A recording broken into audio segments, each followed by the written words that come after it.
बिस्मिल्लाहिर्रहमानिर्रहीम। Students, numerical जो है वो फिज़िक्स के क्लास 9th यूनिट 3 जो है वो हम स्टार्ट करने लगे हैं।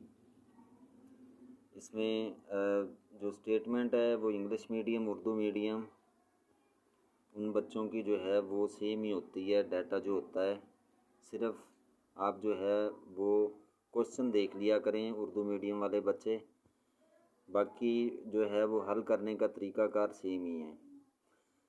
सवाल है 3.1 का 20 न्यूटन फोर्स लगाई है, मूव्स अ बॉडी, हरकत दी जा रही है एक जिस्म को विद एन एक्सलरेशन, और उससे एक्सलरेशन पैदा हो रहा है कितना, 2 मीटर पर second square. What is it's math हमने मालूम करना है। यानी कि जो स्टेटमेंट आप पढ़ते जाएं वो साथ साथ जो है वो लिखते जाएं। जैसे फोर्स है, फोर्स 20 न्यूटन लिख दी। इसके बाद जो है वो एक्सलरेशन, इसको ए से रिप्रेजेंट करते हैं, 2 मीटर पर सेकंड स्क्वायर जो है वो लिख देंगे। तो हम जो है जो चीज़ मालूम करेंगे वो मैथ्स मालूम करेंगे। एम से जो है वो रिप्रेजेंट होता है मैथ्स, तो एम जो है वो हमने मालूम करना है। अब हमें पता है कि ये तीनों चीज़ें जो है वो कौन से फार्मूले में मौजूद हैं। ये न्यूटन सेकंड लॉ जो है वो उसमें मौजूद हैं इसी चैप्टर में। एफ़ बराबर होता है एम ए के।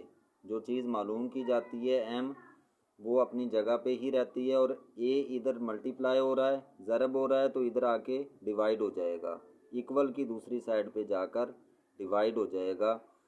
तो अब हम क्या करेंगे, दोनों जो है वो एफ़ की भी वैल्यू 20 लिख देंगे और ए की भी 2 लिख देंगे। ये आप लोगों की मर्ज़ी है, अगर बेशक ना लिखें ये न्यूटन 7 तो कोई मसला नहीं, मीटर पर सेकंड बेशक ना लिखें, तो वो लास्ट में जो भी चीज़ फाइंड करनी है, ये 2 एकम 2, 2 10 20, तो मैथ्स किलोग्राम जो है वो केजी के बराबर होता है। तो आप 10 जो है वो केजी, एम इक्वल है, एम की वैल्यू हमने मालूम करनी थी, वो हमने मालूम कर ली। मुझे उम्मीद है कि सवाल समझ में आ गया होगा बच्चों। अगर कोई मसला हो तो आप कमेंट करके पूछ सकते हैं। अस्सलाम वालेकुम।